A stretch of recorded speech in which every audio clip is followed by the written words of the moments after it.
Welcome, Wildcats, to the Weber State Weekly Instant Reaction Postgame Show. Wildcats taking on the Idaho Vandals and coming away with an 81-62 victory up in Moscow tonight. Weber State Weekly is always part of the Big Sky Podcasting Network, and we're glad to have you here with us today. I'm Sean Lewis. Along with us for the ride is Dustin Chapman. We lovingly refer to him as Chappie. How you doing, Dustin? There we go.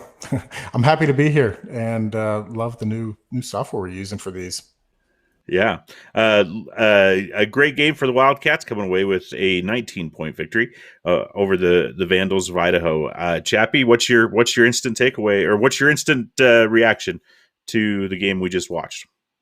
Yeah, so the best thing about this game is that although we won by a bunch, I take it back to the couple weekends ago we played YYC YCC. There we go. Yellowstone Christian College. There we go, in Tarleton, where it was a good opportunity to learn some lessons in a quote unquote sandbox environment. And I'm sure the University of Idaho doesn't love us calling them a sandbox environment, but it was. The ills that had been plaguing the Wildcats were playing the same team on Thursday and Saturday and having that second game not be nearly as good as the first. And while it wasn't perfect today, it was good enough to prove that they could win and beat the same team twice. Very much so, very much so. And breaking the streak that the Wildcats have had over the last few back-to-back games where we've blown a team out on Thursday and then lost on Saturday. Other than the first few minutes, Idaho jumped out to a 7-0 lead in the first couple of minutes of the game. But then the Wildcats rattled off 8 straight points and led until that point from the rest of the game, or from that point for the rest of the game. And it was a comfortable victory, up by 10 for most of the game, finishing with the 19-point lead. It led us by as much as 22 at one point in the second half. This is a comfortable win. Look, we talked about it with our friends at Tubbs at the Club. We talked about it on our instant reaction postgame show from Thursday. I mean, just talent-wise, top to bottom, Weber's a better team than the Idaho Vandals. Idaho's at a period of transition this year. They haven't won a game yet all season. By all accounts, Weber should win this game, and they did today handily. And it was just good to see that. Again, just the rough start, but just domination from start to finish from the Wildcats. This game never felt like in doubt. You never saw the Vandals make a run that made you feel like, oh, this could slip away from us, right? 100%. They were in control from start to finish. I did start to wonder, the first couple of minutes of the game when they got down 7-0, if we were looking at another Portland State or Southern Utah situation, but they quickly got back in it and took control from there. Yeah. So let's get into us. And before I get too far along, we should acknowledge we're down a couple of our usual guys from the postgame show. Colby's guest spotting with the guys at Tubbs at the Club on their postgame show today. And shout out to our boy AC, who's doing some analyst stuff on Pluto TV for the women's game today that is currently underway. So Chappie, let's go to our normal rotation. Give me your turnover for the game. The turnover for the game for me is our reserve play, which is usually very strong. But today, Michael Kozak was the only non-starter to get points. And even Dylan Jones, who's traditionally just an absolute spark plug when he comes in, and as he is so lovingly said on our show, play so well that Randy has to take him out. He only had 7 minutes today, but my turnover, my negative is that the reserves just didn't do a lot. There was just not a whole lot of scoring there. Only 5 bench points from the reserves for the Wildcats today, which is by far our lowest output from that unit. And I was actually gonna talk about the same thing as the bench points just being so low tonight that it just was weird in that way. But on the flip side of that, our starters, those that did score, we had Sigu led the team with 23 points, and then we had 4 other players in double figures Bassett with 15, Brown, IB with 14, Zahir had 13, and Cody Carlson had 11. Good turnaround game from Cody, where he didn't play quite as well on Thursday night. So that's going to be since we put the graphic up a little bit early, that's going to be my takeaway, is just the complete shooting from the team tonight. You look at our field goal percentage, 52.7%, 29 of 55 from the field. 3-point shooting, 10 of 21, 47.6%, 13 of 14 from the free throw line, including Dante Bassett going 8 for 8 from the line. He had by far the most attempts today. So just a complete shooting. You hit 52% from the field, 47%, almost 50% from 3-point land. You're going to win a lot of games, even if it is against lesser competition. Your takeaway today, Chappie? I'm going to go with the 3-point shooting. It's something we've harped on here, but when they fall, the team wins. We maybe need to do some research and come up with like a line. Is it 40%? Is it 50%?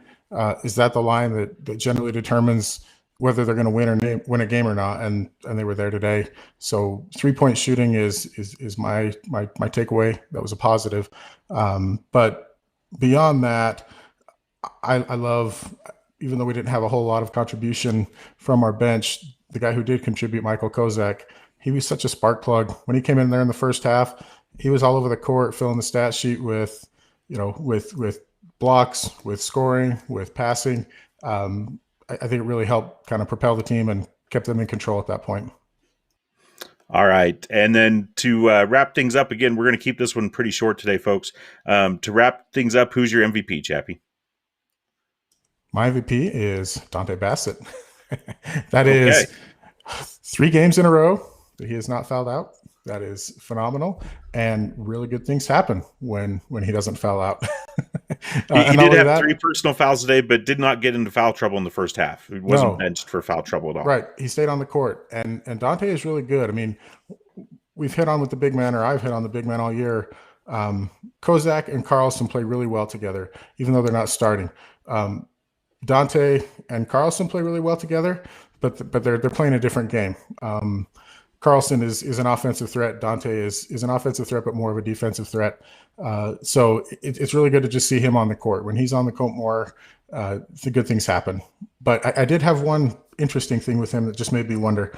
I mean, he's comes from the SEC. I was just sitting there watching him today and wondering if his foul trouble issues, because it seemed like the refs were letting him play more today, right? So I in my head I was like, is that why he's not in foul trouble? Is it because they're letting him play? Or is it because he's trying harder? It's more likely it's a combination of the two. But how is he staying on the court? And there was one play about 13 minutes left, I think, in the game, where he picked up a foul on an over the back that was like clearly didn't seem like an over the back, seemed like somebody just going for a rebound. And that's what I was wondering. I was like, okay, is he just more athletic than most big guys in the Big Sky, and that's maybe he's being penalized for it? I don't know. Either way, I'm just happy to see him stay in the game. Really good things happen when Dante stays on the court. All right. And we've got a Facebook comment coming in from Brent Wigsgard. Of course, all of our Facebook comments today brought to you by Wildcat Rack. Chappie and I modeling the latest edition of the Wildcat Rack t-shirt, W-shoe. You can find yours at wildcatrack.com. Brent says more energy from SSJ. He can be really with significant effort. It is strange that Dante's season high is today's 15 points. When Dante's production rises, so will the wins. And I would go right into that. Dante really is a barometer of our team, and when he plays well, the team seems to do a lot better. So Brent, spot on with that comment. I totally agree with you. My MVP tonight, 23 points from Segu. I believe that's his career high. They mentioned on the broadcast 23 points from him today. I just thought we sometimes on our discussion groups and on Twitter, we talk about good SSJ versus bad SSJ, and Segu tonight with 23 points, leading all Wildcat scores. I thought this was a good breakout game and a different role for him and being the lead scorer, and he took it and really did well with the opportunity he was given today. 10 of 15 field goals, 32 minutes, 3 of 5 from 3-point land, shooting 60% there, 3 boards, a block, 2 steals, 1 assist, just a complete game from CU today. Chappie, one last take for you. Yeah, so even though our MVPs were Dante and Sigu, IB was in control of that game. Oh, very much so. I agree.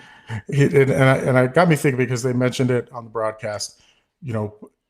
Generally, if Weber State has a really good guy, he has a really good shot of winning the conference MVP. And it might be time to start talking about that with Isaiah Brown. And of course, I went and did some research and looked at the conference side and looked at the stats, and he's near the top in a lot of individual categories in the conference. But not only that, I mean, every game that we've watched this year, I was trying to think back and think of when is a time when he has not been the best player on the court, and there just aren't many.